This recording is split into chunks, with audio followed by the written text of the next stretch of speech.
बहुत प्राचीन समय की बात है। महाभारत का युद्ध अपने भयानक दौर में पहुंच चुका था। कौरवों की सेना का नेतृत्व गुरु द्रोणाचार्य कर रहे थे। वे इतने महान योद्धा थे कि उनके सामने कोई भी अधिक देर तक टिक नहीं पाता था। जहां भी द्रोणाचार्य युद्ध करते, वहां पांडवों की सेना कमजोर पड़ने लगती। पांडव बहुत चिंतित हो गए।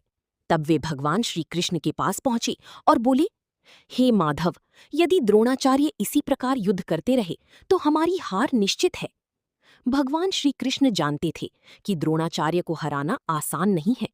वे अपने पुत्र अश्वत्थामा से सबसे अधिक प्रेम करते थे। तब श्री कृष्ण ने एक योजना बनाई।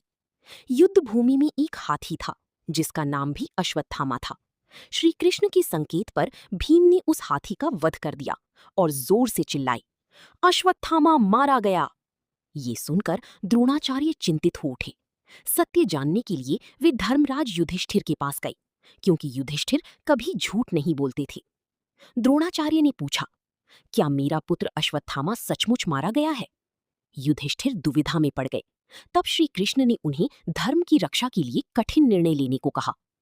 इसके बाद युधिष्ठिर ने ऊंची आवाज में कहा, अश्वत्थामा मारा गया, और फिर धीरे से बोले, लेकिन वो हाथी था। उसी समय श्री कृष्ण ने शंख बजा दिया, जिससे द्रोणाचार्य केवल पहली बात ही सुन पाए। उन्हें लगा कि उनका पुत्र मर चुका है। दुख से उनका मन टूट गया। उन्होंने अपने अस्त्र शस्त्र नीचे रख दिए और ध्यान में बैठ गए। तभी धृष्टद्युम्न आगे बढ़े और उन्होंने द्रोणाचार्य का वध कर दिया। द्रोणाचार्य के गिरते ही कौरव सेना का मनोबल टूट गया। ये महाभारत युद्ध की सबसे महत्वपूर्ण घटनाओं में से एक मानी जाती है। इस कहानी से हमें शिक्षा मिलती है कि जीवन में केवल शक्ति ही नहीं, बल्कि बुद्धि और सही समय पर लिया गया निर्णय भी बहुत महत्वपूर्ण होता है।